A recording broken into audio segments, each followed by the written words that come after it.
नमस्कार दोस्तों, और कैसे हैं आप। एक बार फिर आपका स्वागत है स्वयं की रहस्यमय दुनिया में। चलिए आज की कहानी स्टार्ट करते हैं। कभी कभी कुछ खुशी ईश्वर को भी बर्दाश्त नहीं होती।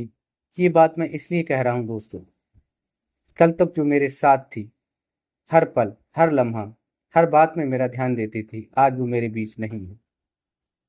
मुझे आज भी याद है, जब मैं ऑफिस के लिए जाता था तो मेरी ये आदत थी कि मैं अक्सर गलत मोजे पहनता था।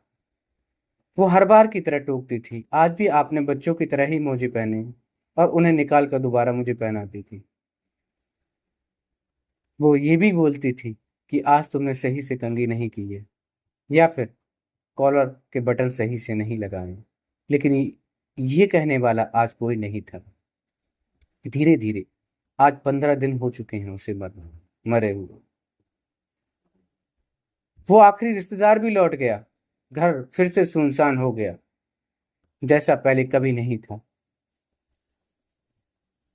मेरी दुनिया उजड़ ही गई। मैं आधे मन में, बगैर खाना खाए हुए, अलमारी खोली तो उसमें देखा, उसमें एक पत्र था। वो पत्र नहीं था, उसकी पूरी दुनिया थी। पत्र का पहला शब्द दिल चीर देने वाला था। उसमें लिखा था, प्रिय पतिदेव। हाथ कपकपाने लगे, आंखें नम हो गईं। जब उसे पढ़ना शुरू किया, जैसे बीते सालों की हर स्मृति, हर स्पर्श, हर आंसू उसी कमरे में लौट आया। पत्र में लिखा था, मुझे पता है मैं ज्यादा दिन की मेहमान नहीं हूँ। डॉक्टर ने तो मुझे कुछ नहीं कहा, पर तुम्हारे चुपचाप गिरे हुए चेहरे ने सब कुछ कह दिया। कैंसर ने मेरे शरीर को तोड़ दिया है। मेरा मन अब तुम्हारे लिए जीना चाहता है। मैं जानती हूँ मेरे इलाज में तुमने सब कुछ लुटा दिया। वो छोटी सी जमा पूंजी, हमारे सपनों का फ्लैट, मम्मी की आखिरी दी हुई चूड़ियां, सब मेरी दबाव में ही तो घुल गया है। और तुम सब चुपचाप करते रहे, बिना किसी शिकायत किए हुए। क्या तुम सोचते हो मैं कुछ नहीं जानती? मैं सब जानती थी मेरे हमसफर। जब तुम मेरी रजाई में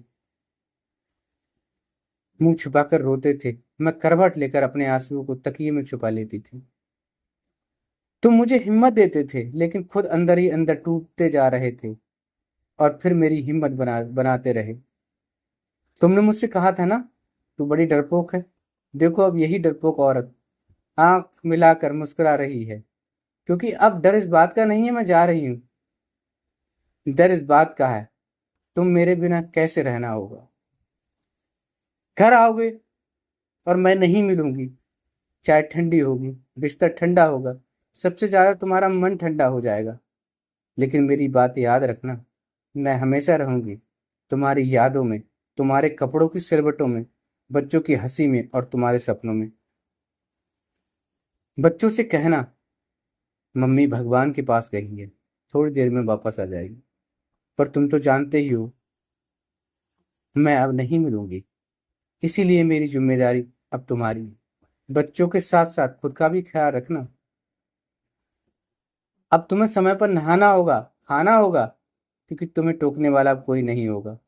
अब रूठना छोड़ देना, क्योंकि मनाने वाली मैं ही तो थी। अब बीमार भी मत पड़ना, क्योंकि माथे पर हाथ रखने वाला कोई नहीं है। और हाँ, बच्चों बनने की जिद न मत करना, क्योंकि अब तुम्हें अकेले पिता और माँ दोनों की भूमिका निभानी है। आज रात सीने से लगाकर सोना चाहती हूँ। शायद मेरी आखिरी रात हो। कल सुबह मेरी सांसें चले ना चलें, ऊपर वाला जाने। इस पल, इस आखिरी स्पर्श में तुम्हें हमेशा के लिए अपनी धड़कन देना चाहती हूँ। और हाँ, जब कभी तुम्हें अकेला महसूस करना, आसमान की ओर देख लेना। मैं वहां चमकती एक तारों में तुम्हें मुस्कुराती दिखूंगी। अब लिखने की ताकत नहीं है, बस तुम्हारी गोद में सर रखकर एक बार फिर से उसी प्यार को महसूस करना चाहती हूँ, जो शब्दों में कभी नहीं कहा, मगर हर सांसों में जिया है। पत्र खत्म हुआ, लेकिन मेरी आंखें उस खाली जगह को देखती रहीं जहां कभी मेरी पत्नी बैठा करती थी। अब वो सिर्फ एक याद थी। आज के लिए बस इतना ही दोस्तों। कल फिर मिलेंगे। धन्यवाद।